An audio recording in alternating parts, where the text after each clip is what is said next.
I speak to over 30 Shopify brands every single month, all of whom are new to me and doing at least 6 to 9 figures in annual revenue. This is through sales calls with my agency, consulting work with Daily Mentor, and some one-on-one consulting I do with some international e-commerce brands.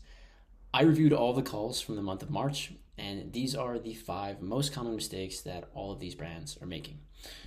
First and foremost, and probably the most obvious to everyone here, first, no content on their collection pages. It is the easiest way to rank higher on Google with very, very little effort.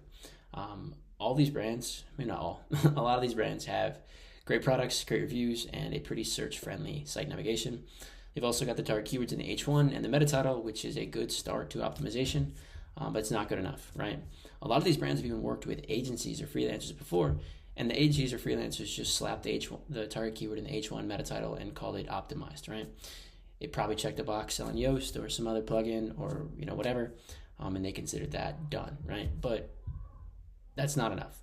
The easiest way to rank higher is to add a couple hundred words of copy to your collection page. Generally 300 to 500. However, it can be less and it can be more. Some apparel categories, apparel tends to need less copy. A weird category that needs way more is like bongs and THC kinds of keywords. Average word count is well into maybe not well, I'd say the low thousands. So you really need to be particular per category and per keyword. Best way to do this is just to find the median of the median word count of the top 3 ranking pages and then mimic that. Simple as that. Simple enough. The copy, depending on the length, will help Google better understand what your page is about, so that it can rank higher, right? This is there's 2 ways to rank any page higher: authority and relevance. This is the relevance component. Second mistake: content on their collection pages, if they have it, is way too similar. It's all the same generic stuff, very basic ChatGPT one-shot sentences, and the same FAQs present across all pages. This causes all sorts of cannibalization issues and prevents brands from ranking in the top 3 spots, right? If you've got pages that look similar, Google has no idea which one you want to prioritize, and it has no idea which to do either. Now, the FAQs, unique FAQs are good on collection pages, okay?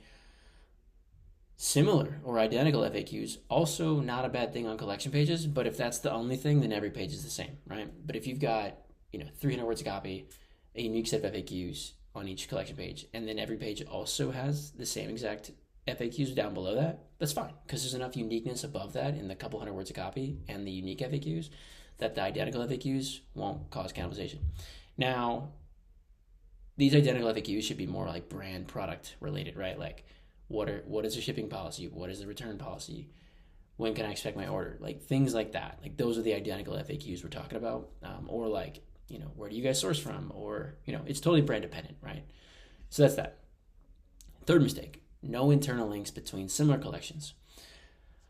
A lot of brands create long tail collections. Like even seeing my YouTube videos, I talk to brands who have created a lot of these collections, which is good. 95% of them just create the page and then do nothing with it. Maybe they add copy, maybe they don't, but nothing happens. It's not included in the site architecture. It's just floating around. 95% of them, I would say, don't link from anywhere, which is bad because you just wasted your time. It's probably not even indexed. 4% of them, so that's 99% total, link them from the main menu, which is good, but not kind of the finished piece of this. And then 1% of them link from the main menu, the collection page, and the homepage. Okay, the 1% of those people that I just described have it correct. Internal linking between collections, especially between similar ones, will help each page rank higher individually and to limit or significantly reduce the likelihood of cannibalization. If you've got a collection page just floating around in your site architecture, not linked from anywhere, it's never going to rank. It probably didn't get indexed. If it's only linked once and it's a competitive term, also probably never going to rank. If it's very similar, let's say you're targeting like, what's a good example? Like waterproof hiking boots and hiking boots, right? And the copy on the hiking boots mentions the word waterproof once or twice, which it probably should. But you don't have any internal linking going on between those 2 pages to really clarify what the target page is. The anchors would be the clarifying point, if you will. Pages are going to cannibalize. So the internal linking between collections and the anchor text you use is going to massively reduce the potential of cannibalization while simultaneously increasing your likelihood of ranking higher. Okay. Fourth mistake, zero product page optimization. And I'm going to loop this in with Merchant Center optimization as well. I talk a lot about collection pages, right? Because that's where honestly the most value gets driven generally in e-commerce SEO, like 70-80% of the value. But the larger your product catalog gets, the more potential your product pages have to rank on long tail keywords and drive revenue, right?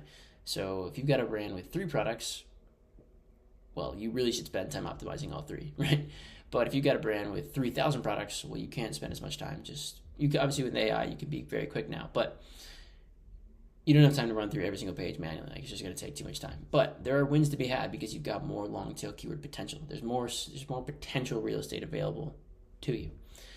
So that's that. And the fifth mistake, I'm actually not going to loop this in with Merchant Center because I think there's no point. They're totally different things. No point. Anyways, fifth one.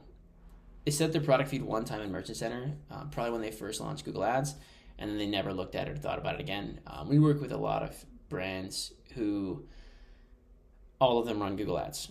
And the brands that I consult on, the brands that book sales calls, also all work with Google Ads agencies, or they do it in-house. And whoever runs that, in-house agency, freelancer, whatever, typically are like the gatekeepers to Merchant Center. And that's a pattern that's starting to kind of unravel now, which is great because there's a lot of wins to be had on the organic side of things. The Google Ads team is looking at bid strategies, headlines, things like that. Some Google Ads agencies are better than others looking at actual feed optimization, but I find it pretty rare. But again, if you've got a couple thousand products, there's probably 4 figures a month in revenue hanging out in Merchant Center that you have not even touched, just because you've never really thought about optimization. Now, if you're looking at a big catalog wondering where the hell do I start? Well, you can start with your top performers. Probably don't need to do all 3,000 products, for example, but you also need to rewrite every single description, re-audit the entire feed, things like that. Look at your product category, make sure you've got that dialed in for each product. Keywords front-loaded in the title, and the keywords front-loaded in the first sentence, just as you would optimize a product page. Now, these 5 mistakes, again, these are the most common things that I seem to find in sales calls, consulting calls, and when we first onboard new brands. These are like the 5 things we look at pretty immediately. There are tons of other things you should be doing, and plenty of other ways to get wins in SEO, backlink building, listicles, Reddit, PR if you're into that kind of stuff, competitor comparison content, competitor alternative content, like all those things matter, right? But everything I just walked through, if you're doing it yourself or looking to have someone do it, like if you're doing it yourself, all the 5 things I walked through are free to do or very low cost with AI, like a couple dollars. And they're going to get you results way faster than any of these other, like, the link building, the Reddit stuff, the competitor comparisons, like all these other things are free and quick wins and will make you money faster. So I recommend you start there because none of the other things matter until you actually fix these mistakes or errors. So start with those, they're free wins, and then progress on to other things.